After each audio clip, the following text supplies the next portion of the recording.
Welcome to the Occult Rejects. We got a very, very special episode tonight. It's Friday live show, and I want it to be a good one. So I had to bring another. I brought a Gnostic onto the show. Everybody's favorite Gnostic. We got Miguel Connor, also known as Aeon Byte. But before we introduce him, I'm going to introduce the other rejects. We got the Occult. So we got the Occult Reject Mad Scientist, Lisa. What is going on? How are you? Thank you very much for making this. You're muted.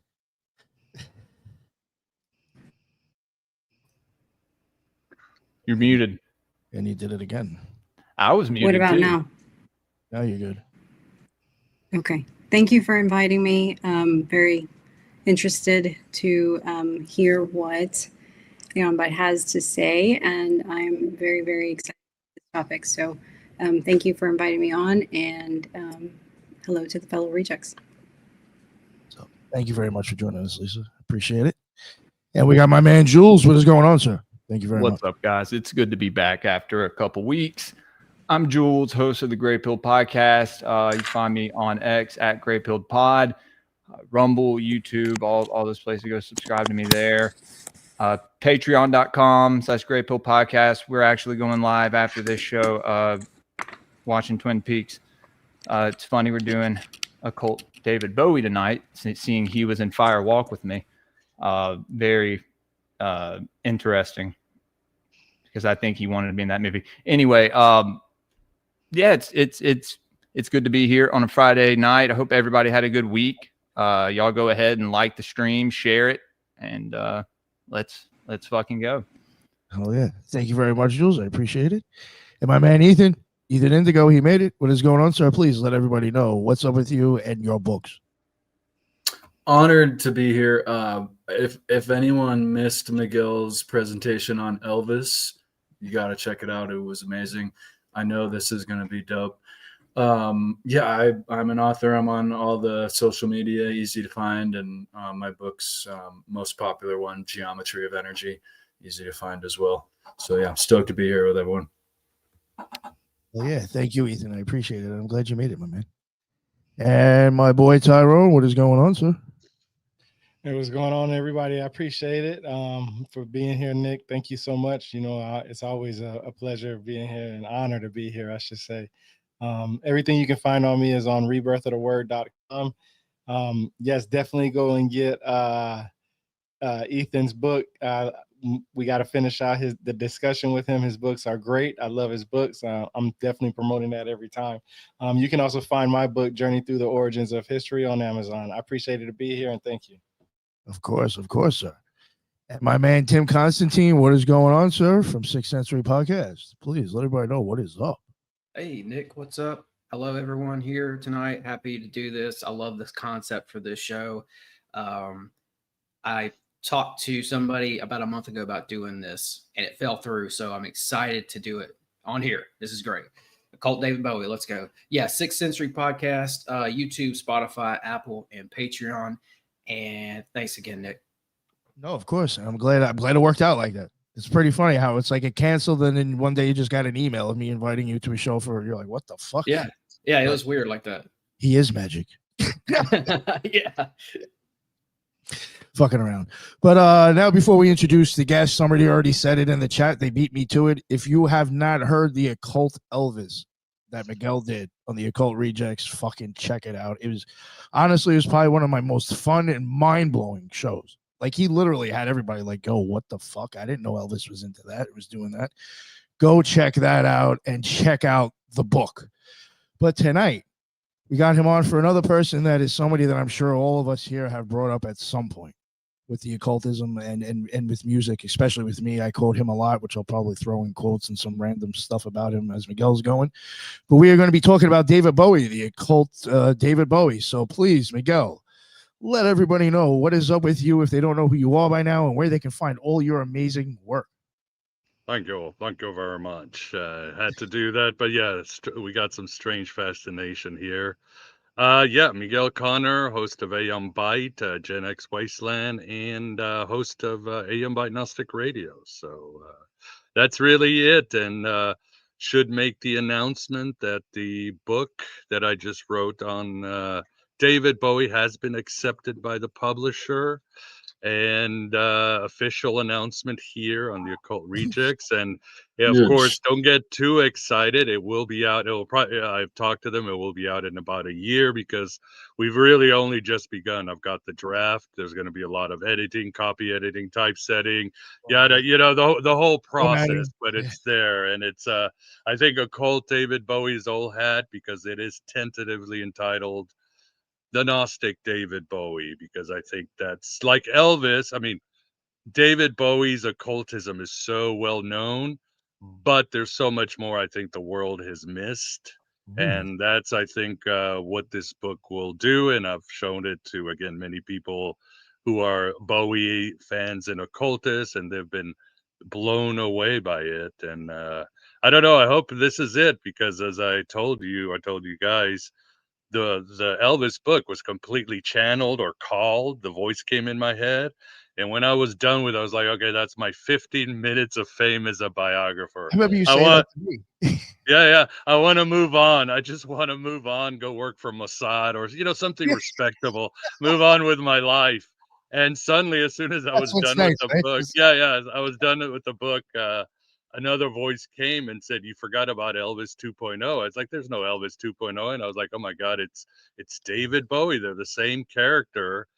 And I said, "Okay, let's go down this rabbit hole," and boom, just everything opened up. So I'm gonna say I don't think there's an Elvis 3.0. Please let there not be an Elvis 3.0, because these books drain you, and when these forces channel you, they take their pound of flesh, your mental health, your physical health, your life gets upturned. You turn down, work, family, all that. It's a brutal process, rewarding but brutal.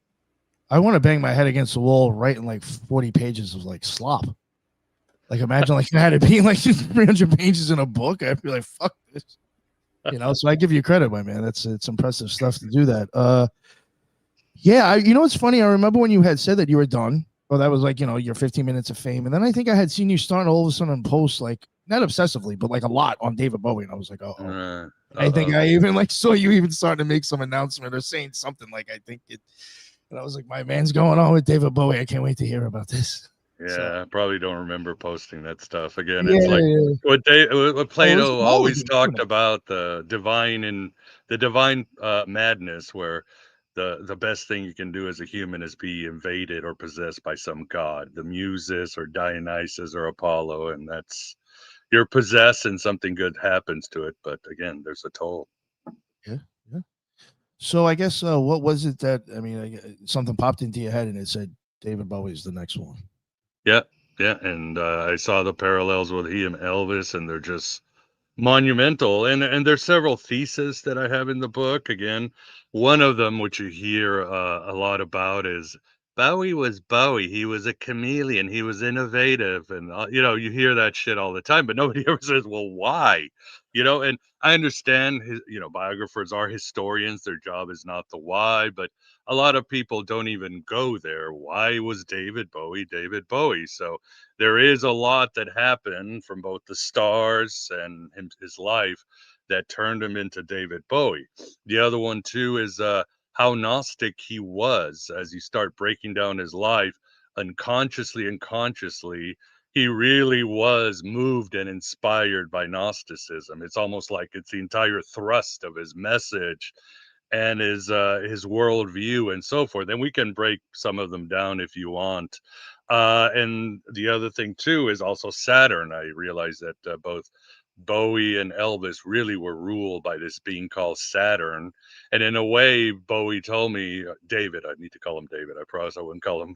I always call him by his first name, that he's still trapped in another dimension, that he left. And of course, I make the argument with Blackstar, where he gave us this message of the world, his ideas, and how Saturn is really controlling things. And he's still sort of stuck there. And we need to bring him back, because his entire life is this almost ritual, this mystery religion, Gnostic ritual after ritual. It's more than his personas. These are actually rituals that he did that lasted for years.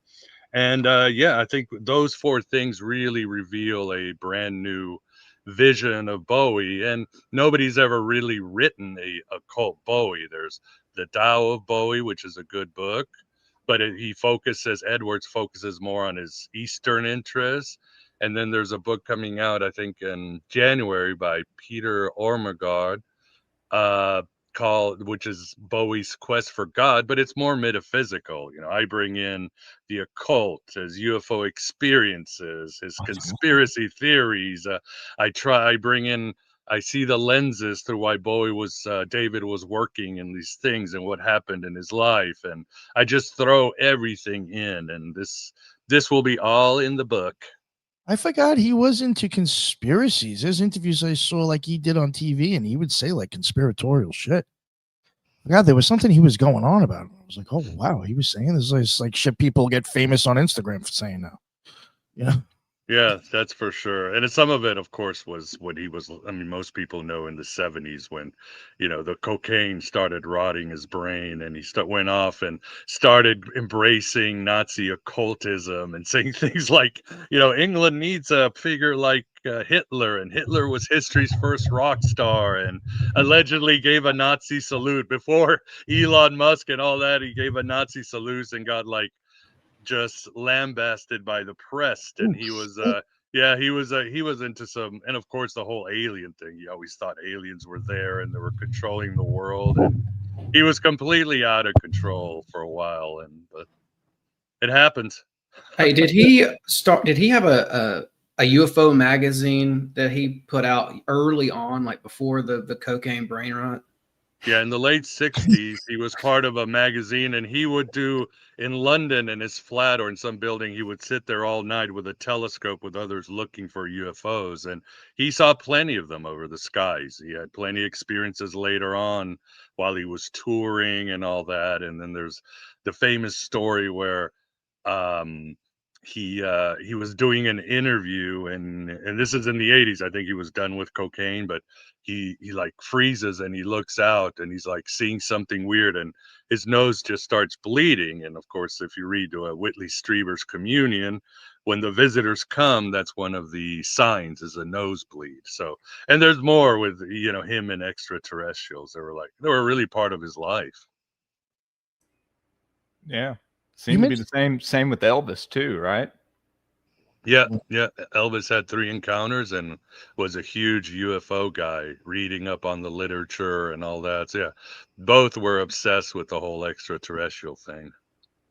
There's a story I came across, and you just jogged it in my memory. I heard it on a podcast a long time ago, but it was a story out of Detroit that Bowie was on tour and he was playing Detroit.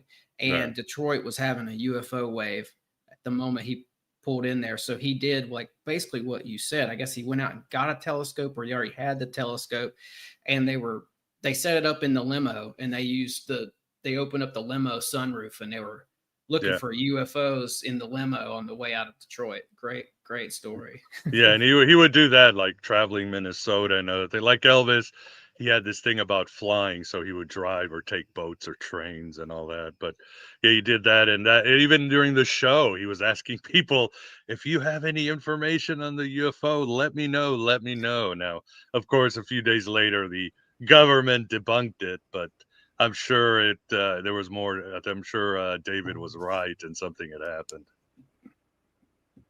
One thing I did want to mention before, we kind of got a little bit off of it, but you had mentioned cocaine, and I think even earlier you kind of mentioned I guess like David Bowie reinventing himself. People it's just him being silly or whatever. I feel like a lot of artists, the drugs just get thrown as an excuse for them actually rather being intelligent, or occultists.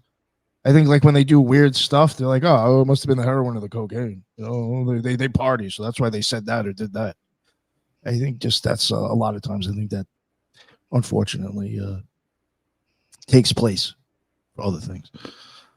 I just want to throw that in there. I think even with David Bowie, I think even when he did Station to Station, I mean, that was a huge time when I think he said he was basically doing cocaine for years straight. Some crazy shit like that. The whole album.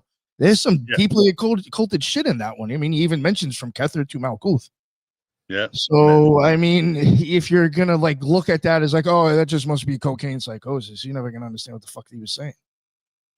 Yeah, that's for sure. I mean, he was never a drug guy in the 60s, a spliff here, some acid there. And then in like the early 70s, he and Angie were actually anti-drugs. They would speak out publicly of the problems with drinking and drugging, and they didn't do drugs. The problem is he got caught in that I need to work harder, so I'll do cocaine so I can make more money. So, because he was not just a star, but he was also a producer, a media guy. He was producing An like actor. Iggy Pop. Yeah, he Yeah. was producing Iggy Pop's albums. He did Lou Reed's famous Transformer album. I mean, he was working around the clock. So he started doing cocaine so he could stay up all night in the studio and tour, and eventually it got the best of him, and he wasn't doing like the shit cocaine that all of us did when we were young. He was doing the Keith Richards. It was this just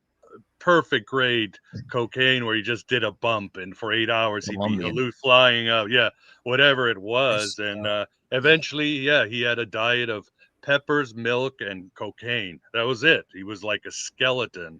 And he would appear in the Dick Cavett show just talking about all these weird occult things and freaking people out and sniffing and all that. He was a complete disaster, but somehow he kept putting out just amazing albums, like you said, Station to Station, Young Americans, Diamond Dogs. He was just part of him was still able to create great art and very occult art, but he also became obsessed with occultism, like stories of him staying in his LA house. Yeah, that was the great story. I don't, coke addicts think is like he got so paranoid and he got into a magical battle with Jimmy Page and others, and he kept thinking Lou Reed is the devil and witches were trying to get his semen or to create some moonchild, and he got so paranoid in New York. So very smartly he moves from New York to the LA cocaine cult capital of the United States, LA.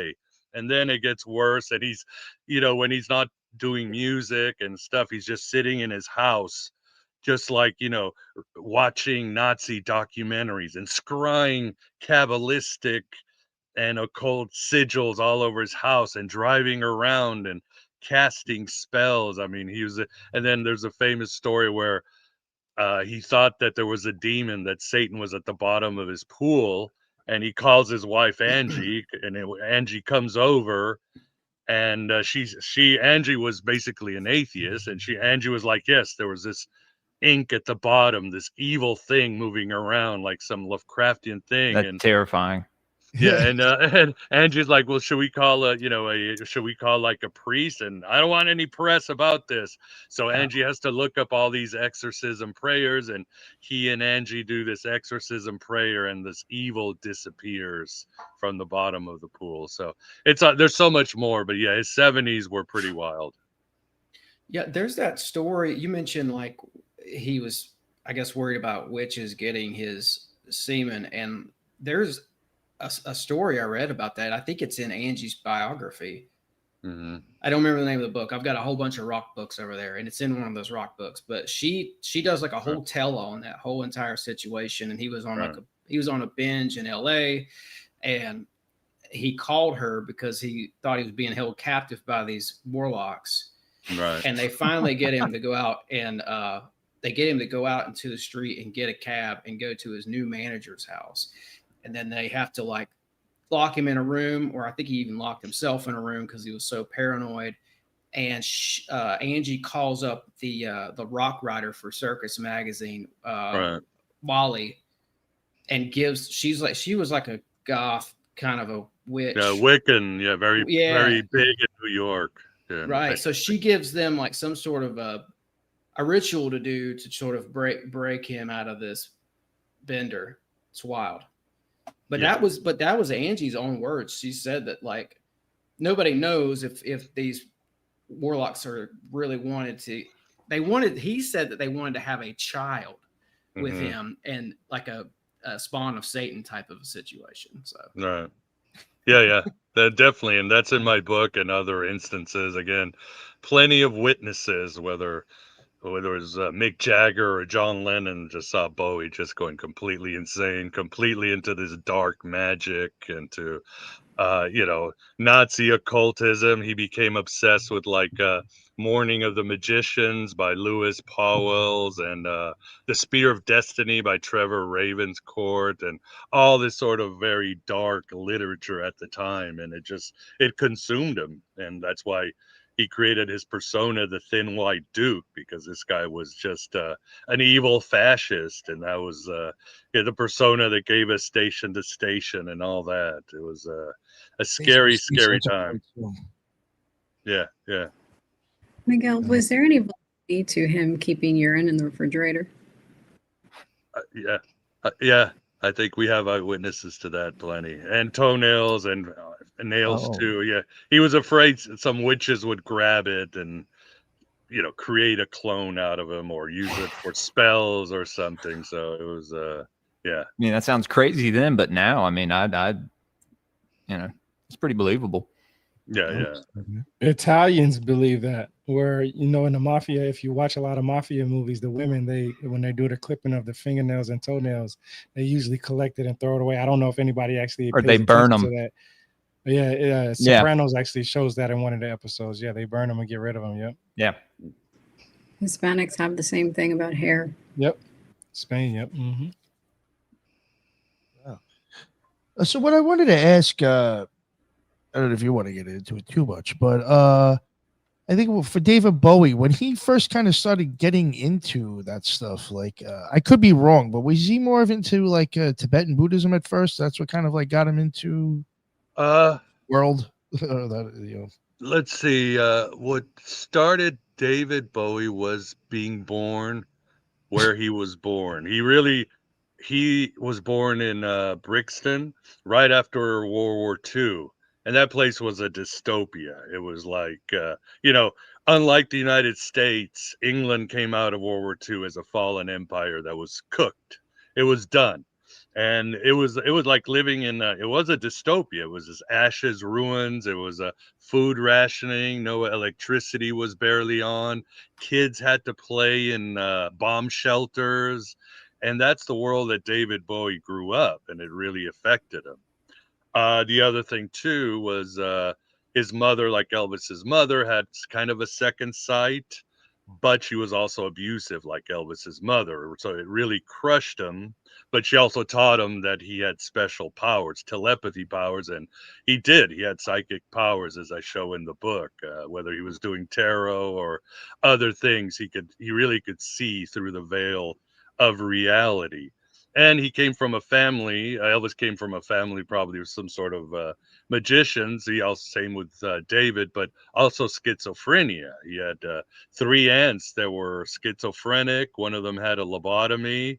His brother, who he loved, who really opened the world, his half brother, who was older, Terry, opened him to the world of alternative music and art and all that, also had schizophrenia. So like Elvis lost his twin brother, David lost his big brother, who was his idol, to schizophrenia. So that insanity was always chasing him. And as I write, he might have been, all his personas was him either already schizophrenic, trying to deal with it, or running away from schizophrenia. It's like, if I change my ego, this disease that's getting my own family won't get to me.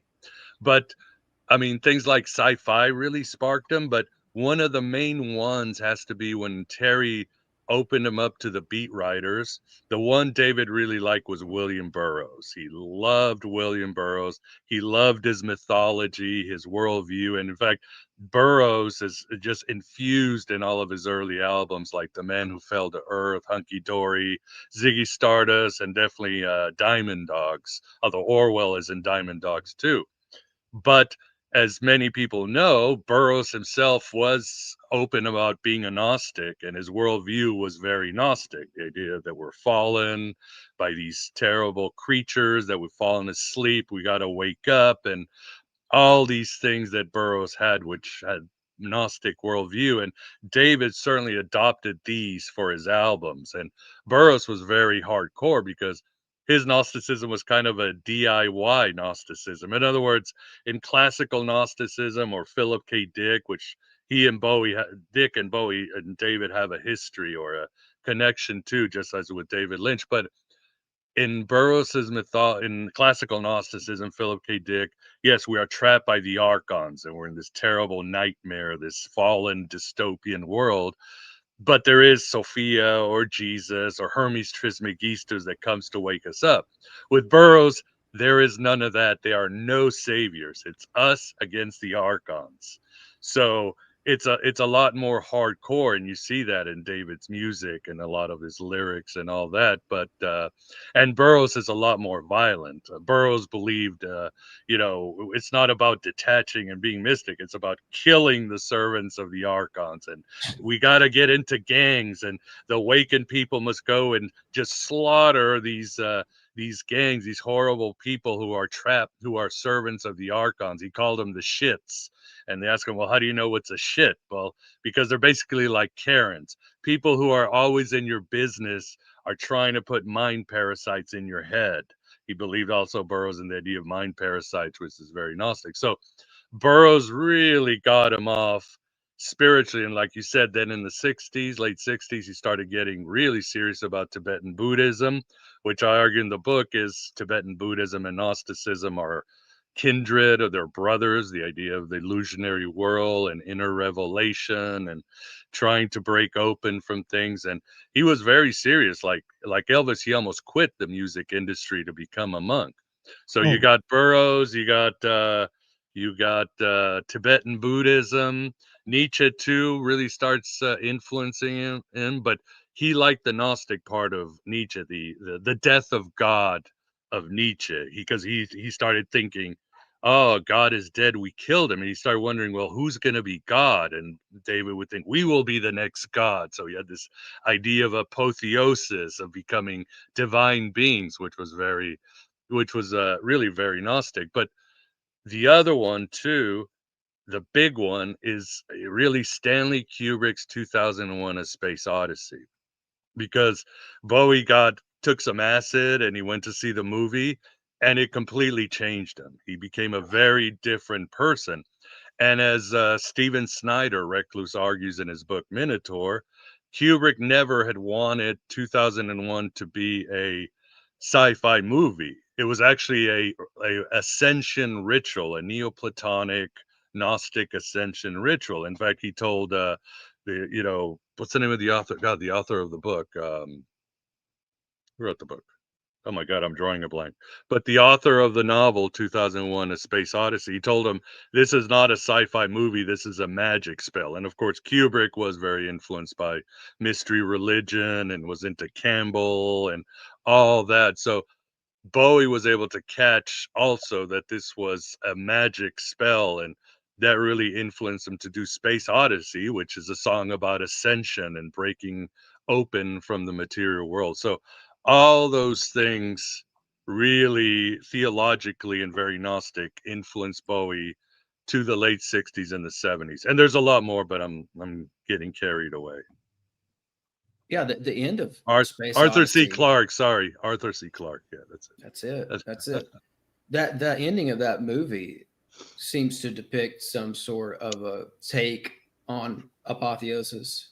It is. Yeah. And Steven Snyder makes such a good argument. I mean, he puts it all there, and I agree. And again, David, being very intuitive, also saw this between Burroughs and Kubrick and Tibetan Buddhism, and even by the 70s, he knew of Jung, and he even mentions Jung in, I think, Aladdin's Sane, Jung the Foreman, and before he has a song called Shadow Man. So all these currents really start influence David. And then in the 70s, occultism kind of makes a comeback, right? Well, even before, Crowley becomes very big again. Crowley is in Sgt. Pepper's Lonely Hearts Club Band cover. So is Jung, so is Burroughs. But this starts, the sort of hippy dippy new age goes away, and more boilerplate occultism comes in, and people like David and Jimmy Page and others start embracing this more hardcore occultism, which also influences his music and his worldview. Well, I guess David Bowie's music was different, but I guess even some of the bands around that time that I would say would be a little bit more openly with the occult, even the music was a little bit harder. That was kind of like when I feel like kind of getting into harder rock from the Beatles. I mean, even though the Beatles was whatever. It But I seems see to it have in more Christian soul music. in it. You know, like more of these people, it had more of their, like, you know, I guess you could say pieces of their soul and their art. Kind of not like you don't see that today. You know, these artists today are dog shit. So I think some of the artists were working directly with William Burroughs on a few occasions. I mean, I know U2 put him in a video, and it was seen as this like very edgy, esoteric type of a move for that band to do that. But I think that other bands are working with Burroughs, so I'm wondering if like Bowie actually made contact with him. He did. He Burroughs interviewed him for Rolling Stone, I think 73, and of course, you know, David was just so happy, and they had a very long chat, and David talks about, you know, how Ziggy Stardust came, you know, again, very Gnostic. It's alien force that comes down on Earth and so forth and all that, but yeah, it was David was so happy to chat to his idol. Speaking of Burroughs, one thing that just sparked right now, and we've talked before, Burroughs attended the School for Boys in Los Alamos down in New Mexico early on in life, and he was part of that Oppenheimer group of boys schooled or whatever they were doing. And what's interesting is that when we look at that area, 1947 is very symbolic. Everything from Roswell to the creation of CIA and, you know, what have you. David was born that year. I was just about to say that. And what's interesting is that 9 months prior in 1946, we have the Babylon working somewhere down the road. And then we have Bowie being born in January of 1947. So anyway, I thought that was kind of intriguing.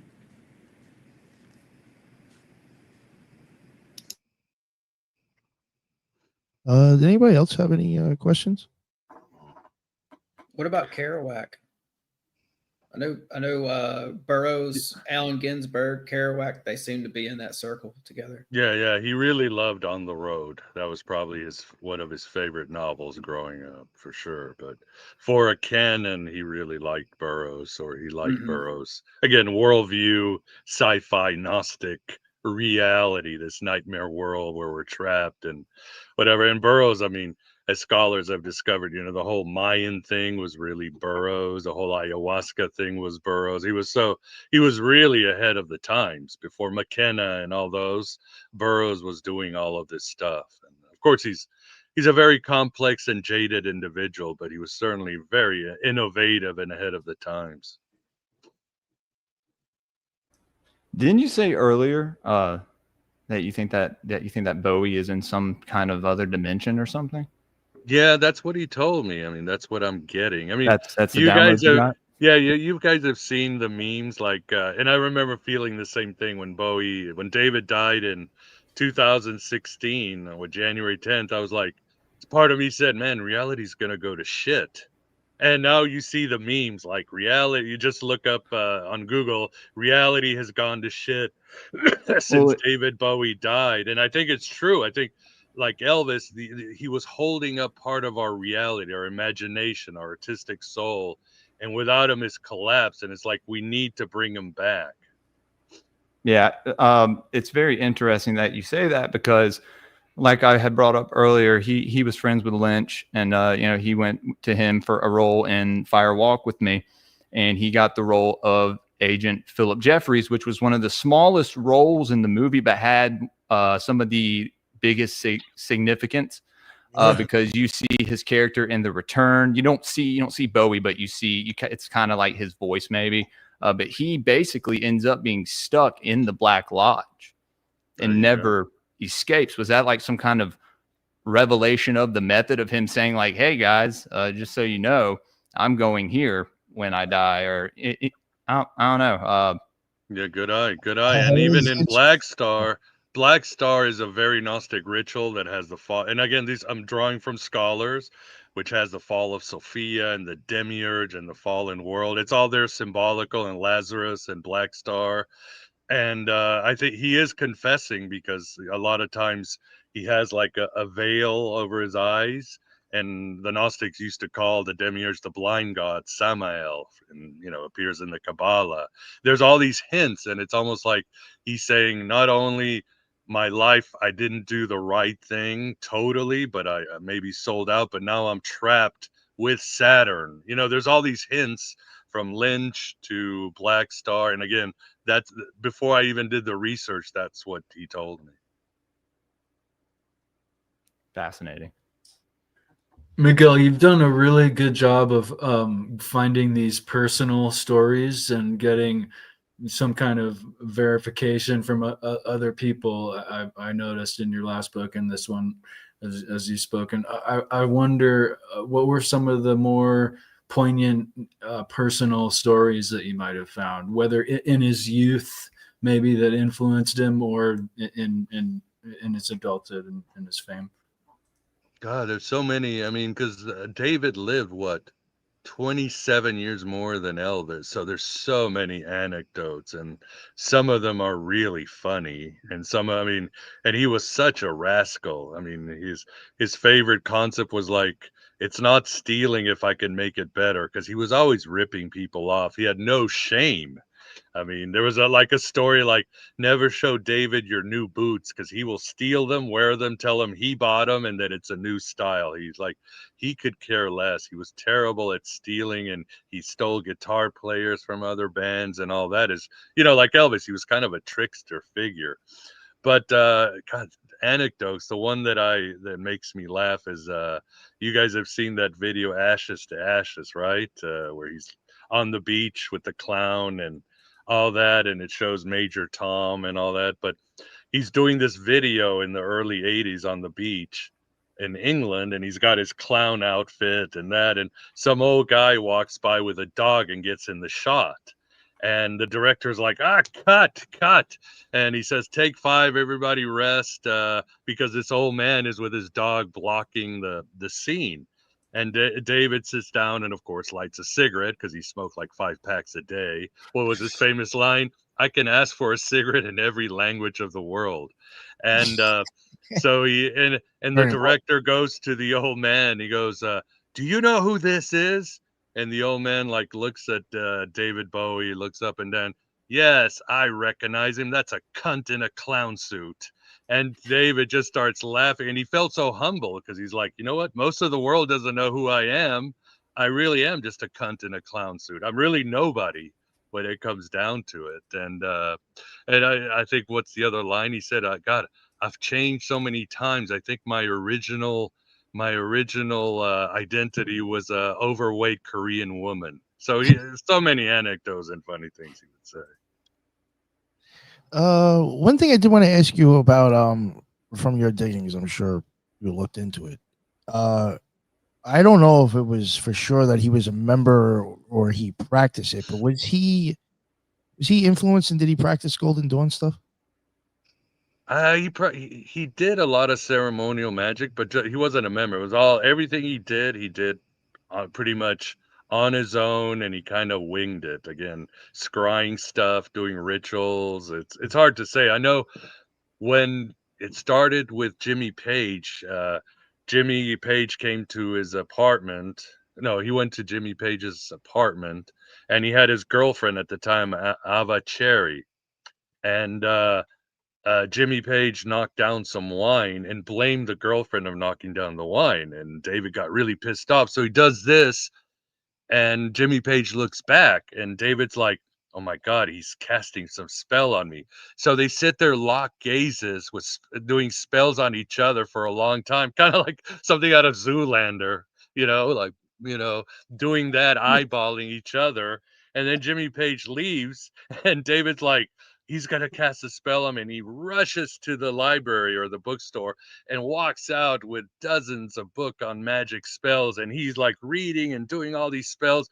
He was convinced that Jimmy was going to try and destroy him. And again, that was during his cocaine days. So he was just, it's probably very little he didn't try at the time. It's funny. Yeah. And he was in Zoolander. He was in the movie Zoolander. He was one of the modeling, one of the judges, right? One of the judges, yeah. Yeah, that's hilarious. Another thing I No, wanted. so Sorry, go ahead, Tim. Go ahead. I was just thinking about the Zoolander part.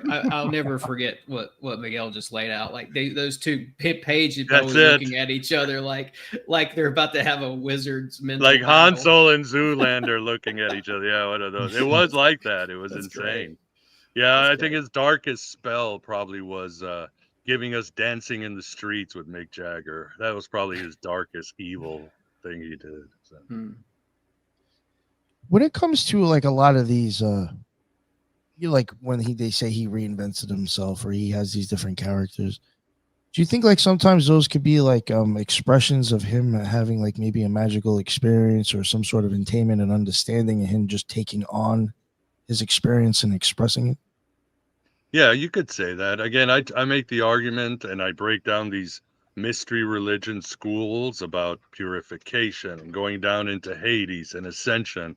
And I put them with David's life and how they change with each of his personas. But like I said, I think a lot of it, and it's been noted before, is like he was so afraid beyond, magic and archons and extraterrestrials and superhuman Nazi races getting him. He was afraid he was going to go insane. And I think he felt if he switched his personality, he could be one step away from the schizophrenia that had devastated his family. Others have pointed out that when he started doing Tibetan Buddhism, which he was very serious in, he talks about, not just doing meditation, but he could levitate and see beyond the veil. He was very passionate about his Tibetan Buddhism and magic. But Buddhism taught him that, if the self's an illusion, then why not have some fun with it? Because it's not real. And it was after that you could see him sort of changing. He decided, well, I'm not real, so I'm going to change my persona. There's no David Jones or David Bowie or Ziggy Stardust. These are just things. These are just images and Characters we choose. construct. Yeah, we play that aren't real that might help us with our inner world. It's just whatever mask we put on the stage. That's the movie I was thinking about, Labyrinth. House of Bug. What significance is that? I mean, I know it's very, it has they talk about dark magic and all that. I mean, he's basically portraying who he is in a way, right? He's this dark magician. Yeah. That lived in a cave. Yeah, somebody put Afraid of Americans. That was what, 80s and 90s. He's very conscious about Gnosticism. And he's telling people in interviews, I'm just interested in Gnosticism and the God above God. And obviously his song Afraid of Americans is very Gnostic. God is an American and is just horrible being. All that. But on a side note, I think Labyrinth, that's where he again plays the demiurge. He plays this being that uses the labyrinths and shifts time and wants to feed off of other beings and so forth. Obviously, he didn't write the script, but he always had a way of appearing in movies that just fit him. Now, beyond Labyrinth and his package, which I don't know why he had to have that package, those tights.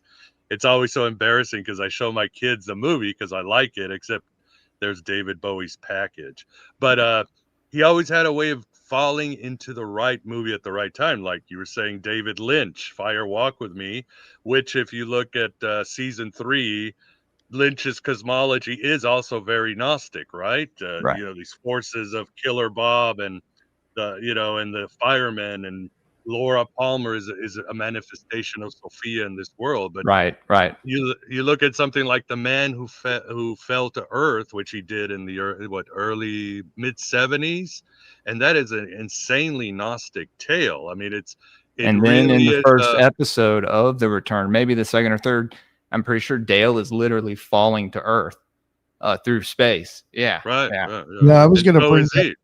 I was gonna bring that up. There's a few parts, that I was gonna mention, and in season 3 when they show it looks like this, like I don't know, some kind of control arm dropped this little ball, and it's this black and white vision of Earth, and it drops down, and then like somebody I forgot who shows up. I think But it literally White Lodge. Killer Bob, well, that was in the season 3. It was when when the tall guy was with. Yeah, They're in the White episode 8. Lodge. Yeah, that's called the 8. White Lodge, and it shows it because it doesn't show the White Lodge for the first 2 seasons. But then in season 3, it shows it as this like celestial place where they're making these orbs and putting them in the tulpas and creating, Yeah, that shows like the little image of Earth, and it comes down. It's like the same Yeah. thing. Yeah. Yeah, very Gnostic cosmology. And even in Fire Walk with Me, David shoots out with electricity, and it says, who dreams the dreamer? And of course, you see a lot of his lyrics. He talks about the coming race, which he's talking about the vril. Again, the electricity, the moving through powers with electricity. But going back to the man who fell to earth, that's just a retelling of the Gnostic Hymn of the Pearl, if you've ever seen it. And that is a movie about somebody, this alien like we are, comes down and gets trapped into earth. You know, he gets seduced by television and other things. And then the man who fell to earth, which is a very Gnostic tale. And again, it's almost like instinctually he would fall into these very Gnostic movies. But somebody who had an awakening with The Man Who Fell to Earth is Philip K. Dick. Philip K. Dick went and watched it and was obsessed with it. He would go over and over to see the movie. Philip K. Dick thought that there was a hidden secret and something like that. And he was so inspired by The Man Who Fell to Earth that he wrote Valis, based on The Man Who Fell to Earth. And as many know, Valis is Philip K. Dick's great Gnostic opus. In fact, David Bowie appears in Valis. They change his name, but he's a rock star. So you have these strange connections with Kubrick and Bowie and David Lynch and so forth. Even Ridley Scott. I mean, David and Ridley Scott worked on a commercial in the 60s, but then suddenly they start kind of appearing in his, David appears in The Hunger, which was directed by Ridley Scott's brother and so forth. And David Bowie was then very influenced by Blade Runner and used some of it in some of his talks and so forth. So there's this fascinating web of Gnostic occultism with Scott and Lynch and Kubrick and David and all these other figures, Philip K. Dick, that just keeps going through the 70s, 80s, and 90s. And I put it all down. It's all there so you can see it. It's like they're all working together to make some big project or something. A ritual, yeah. A space ritual. Yeah, cosmic ritual of hopefully our apotheosis, our ascension out of this world that we're trapped in. So you mentioned Vril, and I don't know, I was just wondering, you said something about him getting sort of fascinated with the Germany in the 40s, right? Did Bowie have a stage where he got into Edward Bullard Lytton and that late 1800s Gnostic occult Germany movement? I think so. I don't think he admits it, but again, you have to look at his lyrics when he says the coming race and the song "Oh You Pretty Things" about these aliens that come and said, the human race sucks, we're in charge now.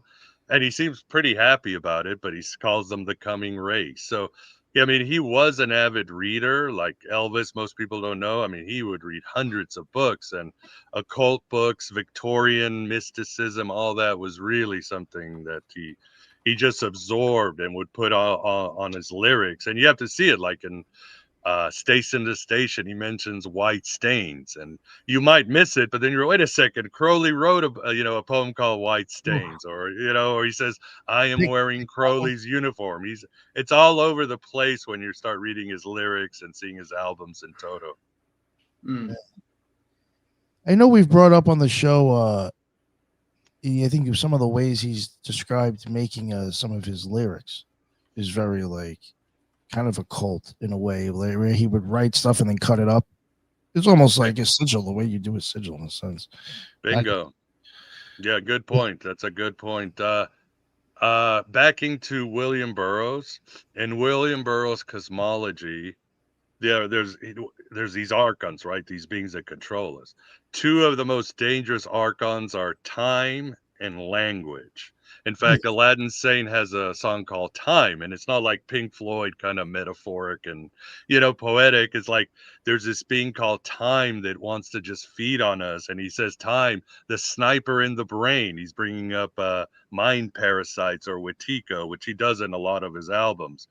But Time is like this being that just wants to destroy it. Again, Cronus, Saturn, whatever you want. But language, too. Burroughs always thought that language is what keeps us from just being mere humans. It's a constraint. It's destroy it.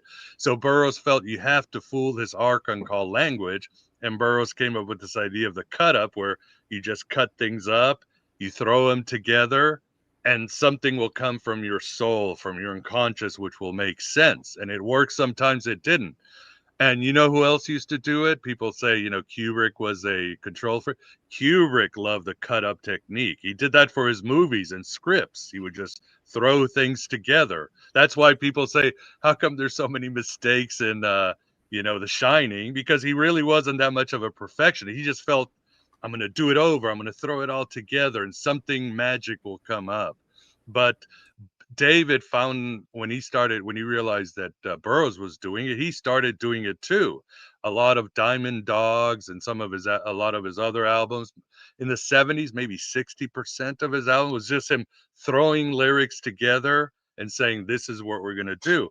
Later with the Berlin trilogy, Brian Eno was also into the same thing, and they would just throw music and lyrics together and just say, this is it. And when in the 90s, when he finally got his first like Mac or something, he would do that with his songs. He just put his music in the computer and just shuffle it up and say, here's my music. So for David also believed that the way to escape this world was to destroy language or find a new way to do language.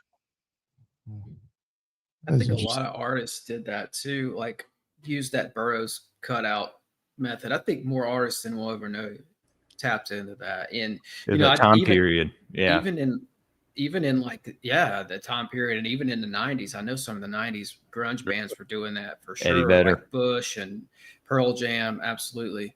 Wow. STP. And then you've got the later on, you've got that story about Rick Rubin and System of a Down. And they got hung up in like their biggest song writing it. And he had them go pick up a random book from the shelf and just open it up. And whatever line jumped out at them, they used the line and they created the bridge for the song. And it's like their biggest song. Wow. Yeah. I think, somebody in the chat, Brian Eno called it the oblique card set. I'm just going to say this because I enjoy pissing off fellow Gen Xers, but just remember that, Pearl Jam is simply discount Stone Temple Pilots. So I'll say that right now. But just to piss people, because I'm an STP guy. I think they're the band. But you are right, and of course, a lot of these grunge bands were influenced not just by Neil Young, but David Bowie was really, really big. And people forget that the genesis of grunge comes with that band Mother Love Bone, which the singer died, and then it broke up into these other bands like Pearl Jam and Soundgarden. Soundgarden, you're right. But Mother Love Bone was a glam rock band, just like, you know what I mean? It started out as what David Bowie did, a glam rocker, and then it just shifted to this hard stuff, just like glam rock. Most people probably don't. Glam rock evolved into punk. That was their next step. So, and then punk rock evolved into new wave. And I always like with Elvis Costello said, well, how did new wave come about? He said, well, the punk rockers finally learned how to play their instruments. It's a great one. You see that Blondie, when Blondie started in the clubs, it was like, and then Deborah Harry and all these people, why don't we try playing some chords? And then, the music changed. Yeah, Bowie was an influence for everybody, and I think it's because you couldn't put him in a box. He was constantly reinventing his sound. It's like anybody can go, any musician alive today can go find a inspiration in a Bowie album and maybe create something nobody's ever heard. Right. And just remember, Bowie was either coked up or throwing stuff together or using instincts. I mean, he instinctually knew how to get the right sound. He wasn't, you might say, talented. He just had an amazing, almost psychic power to know exactly where to be and what sound to use. I wonder if you found that he made any relationships between his gnostic exploration and his UFO exploration. That's a good question. Again, if he's under the William Burroughs, Stanley Kubrick rubric, then it's all there, right? aliens and archons and, you know, that high weirdness where, Yeah. you know, these guys, Elvis and others could just throw, and McKenna just throw all this stuff together, including science fiction, and create this mythology that worked for them in the 70s. I think in the 80s and 90s, when he calmed down and he got off cocaine, and then in the late 80s, he actually started, he got off of alcohol completely, started going to AA meetings and all that. He really got into Elaine Pagels' The Gnostic Gospels, and Harold Bloom, the great Yale professor who was an avowed Gnostic. And he was more into the inner light, make contact with something bigger than you and bring out the light. He didn't like put the archons away, because again, I'm afraid of Americans, and a lot of his other albums talking about, you know, dystopian landscape still was there, but it was more about kind of rise up and become divine and become kinder and direct experience with God and all. It was a softer David Bowie Gnosticism in the 80s and 90s and so forth. Is there any Here's some- validity to this? David Bowie helped Trent Reznor quit drugs. Is there any, He did. Yeah. I mean, he's a big AA, and unfortunately, he would go to AA meetings every week in New York. And people have told me that he would be in the meetings, but obviously, what happens in AA stays in AA. So I can't get any good confessions. You know what I mean? yeah, oh, yeah, that's true. Yeah. He went don't to know if sober up anyone's with brought Iggy it Pop up, too, yeah. right? Hmm? Didn't he go to sober up? Him and Iggy Pop took off together to go sober up, right? They tried. Yeah, they were when in there after Station to Station in the late 70s, Iggy Pop was really down in the dumps. He was in a mental hospital because Iggy Pop had finally crashed down, and David, they'd been friends for years and worked together. David was the only person that came to visit him, and while he was touring, went out of his way, went to the hospital. Of course, he slipped up some cocaine to help him out. And all that. But then when Iggy came out, they became like almost co-sponsors in a way that they got away from cocaine. They were still drinking a lot, but just drinking and touring. And when Iggy went on tour, David was part of his band. He would just play the keyboard in the back, just wanting to, you know, stay out of the limelight. And they really helped up. And then they went to Berlin together. They almost died a few times because they were just kind of out of control. But yeah, David really started getting away from cocaine. He would do cocaine recreationally, but he mostly drank. He drank a lot, which is unfortunate. Unfortunately, Iggy Pop's drug usage, you know, eventually David had to have an intervention in the 70s, and Iggy got committed and all this other stuff. And even they say, you know, the song in Let's Dance, China Girl, David only did it because he had co-written it with Iggy Pop in the 70s for his album The Idiot. So he did it so that Iggy could have some money, because again, Iggy was down in the dumps again. So, but they were always like, they were really best friends, and they were really close, and they really supported each other whenever they could. I didn't know that story with him. Sorry. Go ahead. Miguel, you mentioned several times the mind parasites. Was he a fan of Colin Wilson? Well, that's a good question too, because that's a hard one to understand. He seems to, again, in his lyrics, mention Colin Wilson. Now, Colin Wilson was obviously very big in the 50s with The Outsider and The Occult. Yes. I mean, if you were a young guy, or you probably read Colin Wilson. And in his song Quicksand, he talks about the mind is quicksand, which is directly taking from Colin Wilson.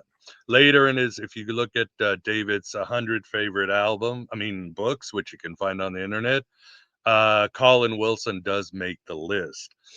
But I think it's still Burroughs when it comes to mind parasites, because again, Burroughs had the idea of the mind parasite, the centipedes that burrow in your brain. Burroughs was obsessed with alien centipedes. It was just, it freaked him out, and he thought there were these horrible creatures that were ruling mankind.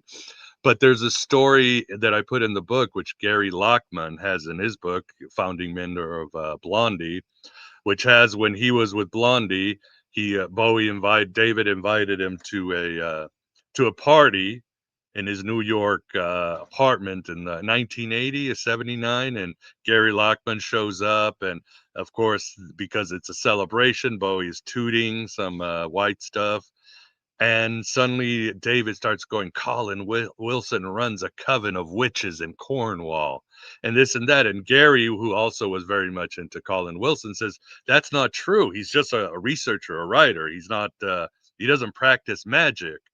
And Gary's like, oh, he's thinking about this other guy that lives down the road who was doing that. So they get into an argument about it. And of course, David looks at his bodyguards and is, it just goes, and the bodyguards go up to Mr. Bowie is tired. You are leaving now. And they just dump Gary out of the out of the apartment. But he was like, but yeah, I think yeah, David probably knew and read Colin Wilson through periods of his life. He seemed to be Colin Wilson seemed to be very influenced by Gurdjieff. I guess that's how you say his name. And, obviously Lovecraftian that he kind of capitalized on most of his books. So, yeah, it was interesting how that make an appearance in some of his lyrics. So I was just always curious. Yeah.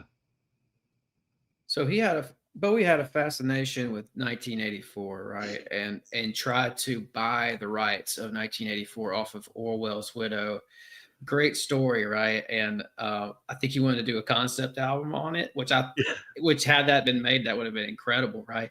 But the Sonia Orwell would not sell him the rights, so yeah, she thought it was bizarre. It was bizarre, like the Simpsons doing Planet of the Apes musical. She probably was like, "This is ridiculous." Oh, you a Simpsons fan? Yeah, old Simpsons. Yeah. I haven't watched them in 20 years, but old Simpsons. Yeah, I'm a Simpsons fan. When you mentioned that, I love the Simpsons. I watch that a lot. I just had to jump in and say that. Yeah, it's a great scene. But yeah, so she rejected it, but of course, David was going to steal because he loves stealing from everybody if he could help it. He decided, well, since she won't let me do it, I'm going to do it in Diamond Dogs, songs like 1984 and Big Brother, and I'm going to combine this sort of Burroughs and Orwell sort of ideas. And I think part of it, there was a Ziggy Stardust musical that never got made. So the album, besides being cut-ups, is this throw of all these different ideas, but somehow the album's very cohesive. It really is a very scary and dark album about dystopia, mind control, and authoritarianism. So, yeah, he worked it in. And what's the other story to that I think is funny is he tried once to steal Frank Zappa's guitarist, and the word was on the street. So David walks into a restaurant and there's Frank Zappa with his band, and Frank Zappa goes, I know what you're trying to do, Colonel Tom. In other words, David was known as Major Tom, so he's bringing him down to Colonel Tom. And David and Frank Zappa get into a screaming match, and they're almost going to fight each other. And finally, David leaves. He eventually steals his guitar player, but David gets in a limousine with his staff and very English says, well, I thought that went really well, don't you? So English, so dry. Which guitar player did he grab from? Do you remember? God, it might have been Adrian Belew. I think it was Adrian Belew that he was stealing. Yeah. I would assume this is all pre like Steve Vai playing with Zappa, right? Was that yeah, this was late 70s around there. Oh yeah, it's probably earlier. Yeah. I was gonna ask something and I totally forgot. Fuck. Anybody have any questions or anything else they wanted to ask? I have a question. Go for it. What were one of the more remarkable UFO experiences that he had? Well, I think, we did cover them as far as I can tell. Again, he saw a lot of them. It was just part of his life. And I think, those were really it, the ones we covered. Gotcha. Do you think, like with his outer space stuff, do you think there's actually like occult symbolism behind that, or is it more just at face value? Like he's really just talking about like outer space and alien shit. I think he saw it as outer space as star portals, like the Gnostics and the Neoplatonists, that outer space wasn't just planet to planet, but we could travel and break into these portals. And he was really smart because when he did Space Oddity as a novelty song to coincide with the moon landing, right? And it was a novelty song, and then it got more famous, but he kind of got himself in the, in the big leagues, if you would. But he recognized that the astronaut trope or archetype was the new shaman for the West. Because after, Space 2001, A Space Oddity, and the moon landing and all that, the astronaut almost became like the shaman for the America and the UK. I mean, in the 70s, more people would buy merchandise from that had astronauts than comic books or sports star. It was like again, the shaman had come, the modern day shaman of traveling. Astronaut was seen as the greatest job and the hero of our country. And David, as always being so smart, sort of adopted that trope, even though he was really talking about apotheosis and being a shaman and all that, and really used it in his music with the whole space age. But again, we're talking more of this sort of Gnostic, Neoplatonic travel, astral travel to the stars, like you see in Space Oddity. Some say Space Oddity is just a song about somebody becoming enlightened, becoming completely detached from the material world and just sort of floating out into space. And you see that theme and trope so often throughout David's career. Of course, yeah, and of course, when did that archetype do? When was the ship that got destroyed in the air? What was the name of it? Challenger? Was it the one that blew up in the air? That was the end of the space age, you might say. I always thinking that was a ritual to close down our imagination. Oh yeah, close down our thoughts of what's out there or explore. Right. Because whether we went to the moon or all that, it doesn't matter. It's the idea. It's the mythology, the symbolism behind them. That's what you know. That's what gets people excited, and it makes us a cohesive culture and all that. And I think when the Challenger was destroyed, it sort of ended our era of really looking at the stars and looking at the denizens of the stars and the portals and all that. So seems to have come back recently. I did want to go on to a song. Did anybody have any questions before I ask mine? Okay. I just maybe your opinion or how much you want to talk about it. I don't know if it's a song that you talk about a lot. With Blackstar. First that's off, a whole chapter. Yeah, go ahead. Yeah. First off, one thing I did want to ask: did he know he was dying prior to that album? Yeah. He had already been suffering from liver cancer. Something that, as Tim said, why he had to be replaced by a kettle, because he didn't have the energy to really go on Twin Peaks season 3, and he was turning a lot of things down. So yeah, he'd already know he had cancer. He was really doing bad. And he had a small hope he might survive. But yeah, he got everybody together. He told his producer, Tony Visconti, the truth. And Blackstar is just a death ritual, his last, ritual of many rituals to say goodbye and make his confession to the world. Yeah, that's I had heard some people say that, and they thought that that's like why some of these songs, in my opinion, are deeply occult, because they thought like he'd be a little bit more open about it, I guess, because it was like zero fucks given at this point. I already know I'm leaving, even some of the lyrics in some of the songs on that album is like pretty like, oh, what the fuck did you just say to it? Like, some pretty funny shit. With Blackstar, there's just and I might be taking this too far out there because I do look at occult symbolism sometimes differently, but like with the first especially the second one might be a little bit of a stretch with my imagination, but in the first thing he says, in the villa of the Orman, or whatever, how you wouldn't pronounce that, stands a solitary candle in the center of it all, in the center of it all, your eyes. Empedocles goes on a lot about Aphrodite being this flame, like literally in the back of your eye. And that always makes me think about that since I came across that. Does that like ring like anything to you, or does that sound too far out there? Was he influenced by Empedocles? Not as far as I know, but I think the symbolism is right. Yeah, I break it down through various researchers and scholars. I mean, you see the dead astronaut with the jewels, and you wonder, is this Major Tom who has finally failed, who didn't make it? And then this girl with the tail takes the head of the astronaut to this village, and there's this ritual, and you have the three scarecrows, and of course, David then plays sort of this horrible preacher with the Blackstar, which has many symbolisms that I break down, but Saturn is certainly one of them. I think that's the one. And he basically making this confession, and then you have this ritual with these women, and one woman is the center of it, and she escapes, and she is the Sophia figure that escapes, and she's played by the same actress who's in Lazarus, where David plays this demiurge figure, you know, with the, if he's got the both videos, he's got a cloth which symbolizes the blind god of the Gnostics. So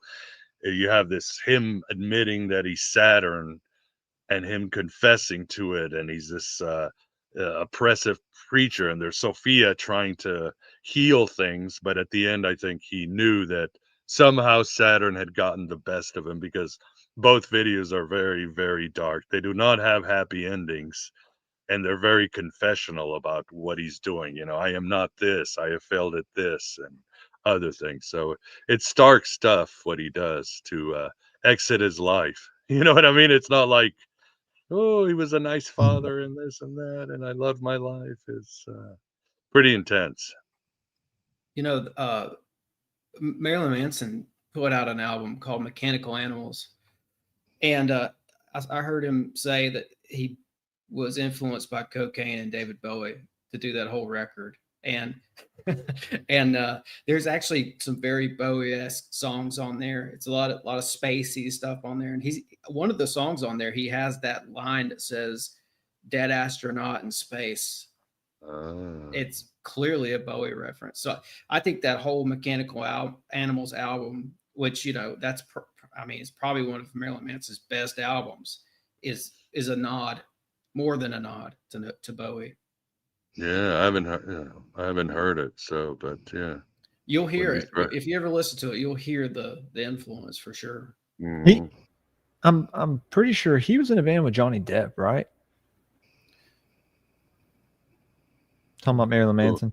I don't know, man. Pretty sure he was in a band with Depp. I'm not sure. Oh, yeah, I've heard that. Yeah, I don't know if they were in a band, but they're friends or whatever. Yeah. I did read that Johnny Depp gave Marilyn Manson a house. Wow. Yeah. Yeah. Sweet. Sorry. I just looked it up. Yeah, Marilyn Manson and Johnny were in a band together. I figured because I knew they were in a band with Damien Eccles.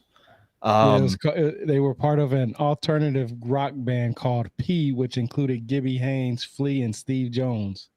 Additionally, they performed together at the 4th annual Revolver Golden Gods Awards. Wow. I knew it. I knew he was in a band with Depp. Yeah, I'm going to give you your cookie later on, Jules. No, I'm just playing, bro. There we go. Yeah, man. Hey, you can send it via PayPal. Yeah, there you go. Well, but that's interesting because I didn't know that, bro. I'm glad you said that because I didn't know that. And that's actually interesting. Yeah, something to look into. That means you know that he knows some secret shit too that Marilyn Manson probably said. He probably just ain't saying it right now. He probably already knew that he was going to do some psychotic shit like that.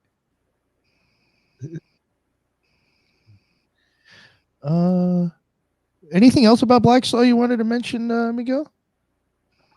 No, it's kind of. I mean, I don't want much. To yeah, it's because in the book I have all the scenes broken down and the symbolism. So it's almost like if we talk about it, yeah, you have to look at each scene and each symbol, and you know, there's the black sun, which of course is Saturn in this world, and there's all these little symbols that in both Lazarus and Blackstar that you really need to see it as a visual. I put it all together and it'll make sense. It's again a gnostic ritual. It's Saturn winning the day, and it's hopefully the book people will know what we have to do to help David come back, and hopefully have the Starman fix our reality that it's just been falling apart since 2016, if you hadn't noticed.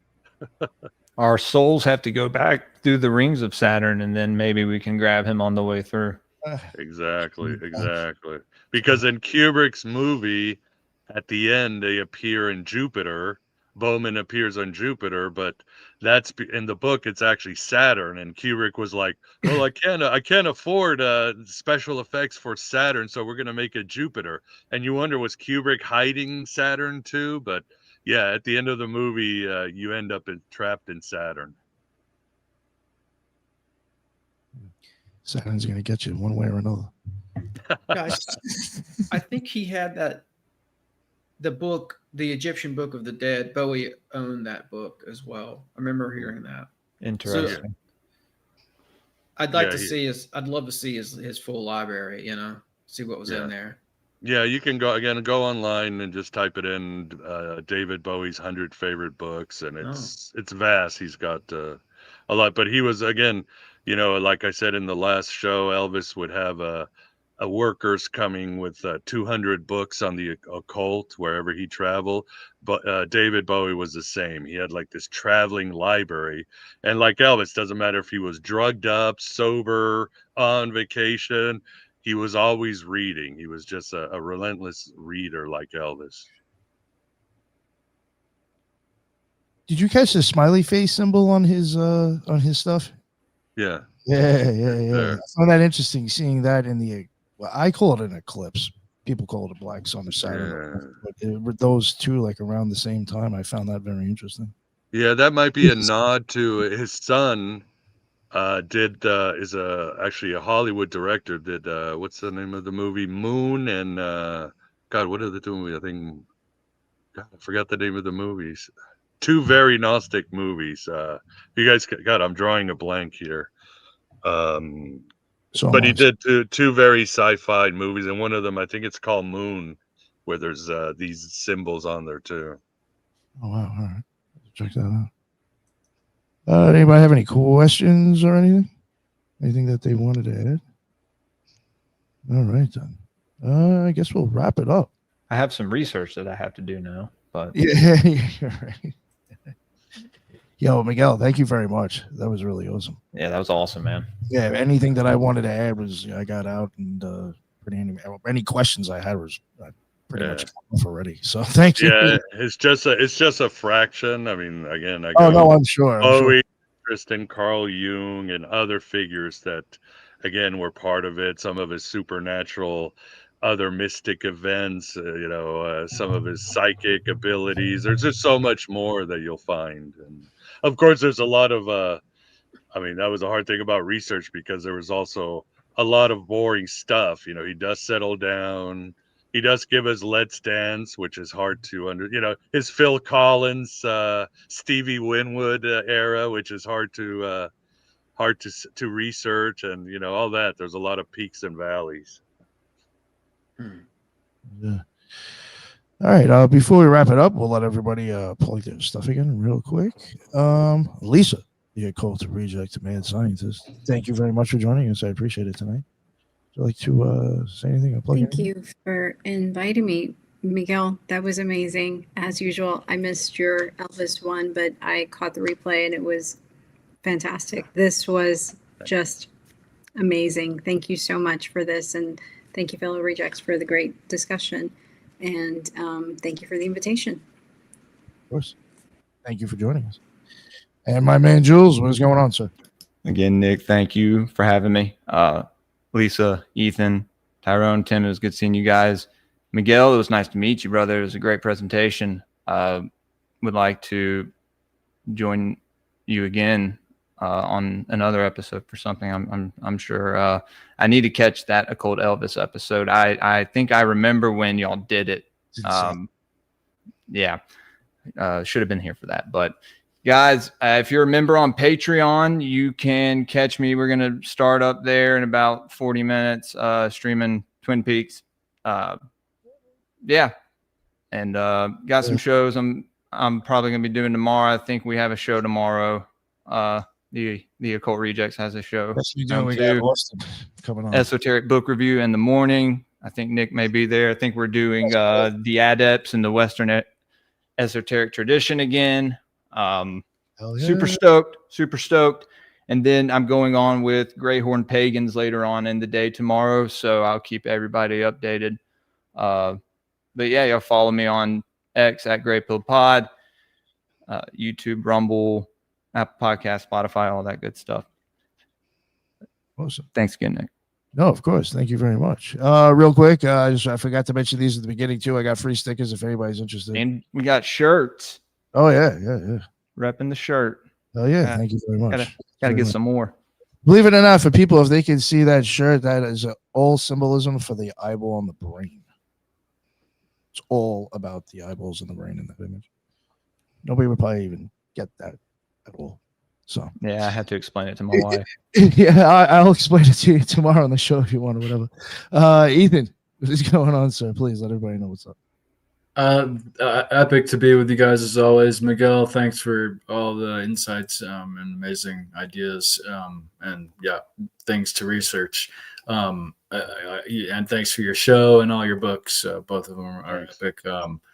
And yeah, I'm easy to find on social media and write not too infrequently anyway. So yeah, peace to everyone. Thank you very much, man. I appreciate it. And my man Tyrone, what is going on, sir? It did the same thing to me too. I hit the unmute button and it muted me right back on. No, that was weird. But yeah, I appreciate this conversation, this information and knowledge that you shared with me. It was awesome. I know everybody on the panel enjoyed it. I mean, we couldn't take our eyes off this information. I took a lot of notes, so I really do appreciate that. I had a lot of people who was hitting me up from my side of the channel saying, "Hey, you on there with Miguel Connor?" And they was just loving it. So yeah, you out there. You definitely out there. Everything you can find. Yeah, right. Everything you can find on me is on my website, rebirthoftheword.com. I love history. I love sharing what I've learned. And I wrote a book, Journey Through the Origins of History, that pertains to all that. So I appreciate it. Thank you so much. Of course. Thank you. And last but not least, we got Tim Constantine. What is up, sir? Thank you, Miguel. Great research. Everybody go pick up that book. Thanks to the other rejects. Happy to see all you guys. Thanks, Nick. My show is Sixth Sensory Podcast. You can find me on YouTube, Spotify, Apple, Patreon, and Instagram. And always great to be here. Thanks again. Of course. Thank you for joining us. Appreciate it. And Miguel, please let everybody know what's up. And you already got people asking where can they find your book. So yeah, well, the usual suspects for the book, including the audiobook, Amazon, Barnes and Noble, Inner Traditions. Yeah, the Occult Elvis is out. And again, the David Bowie book we're looking at next year. It's entitled tentatively The Gnostic David Bowie or The Gnostic Life of David Bowie, but we'll see what it ends up being, but look out for it in 2026. Yeah, and I really appreciate you having me. I know it's a slow news cycle, so you probably are like, no big deal having me on, but I just no, I was like really excited for this. I want to plug real quick Inner Traditions. They do actually, if people are into that type of stuff, like this type of stuff or occult, they do have a lot of they have a lot of authors on there that I have even had on the show. I could pretty much go on the website, and if there's somebody on there, I can email the lady and they'll try to put me in touch with them. Like, I'm pretty cool with them. So, Miguel is on there, and there is a lot of other authors. Like, if people were to go on that site, they'd be like, God damn, he's serious. A lot of the authors he had is on this website. So go check it out. And his book is on there. So they do a lot of great work. I think somebody created a Gnostic Tarot. I think it's a new feature. My wife, who's been doing tarot readings for decades, personal, now we offer them online, and she uses the Gnostic Tarot, and she gives you a very different journey, very Bowie journey, if anybody's interested. So go to the godabovegod.com for that. But then I have my sort of vanilla website, miguelconnor.com, which has the Elvis stuff and other things. And eventually the David Bowie book will be there. Hell yeah. Keep an eye out for that David Bowie book. Yeah, thank you everybody who came on the show to join us. I had a really good time. It was an awesome Friday night. It was a great topic. And again, Miguel, that was awesome. And if people haven't heard the Occult Elvis, please go back and check it out. That one was a banger. Thank everybody for in the chat. That's what's up. There was a lot of people there from the beginning to the end. I love it. Until the next one, everybody be well. Later.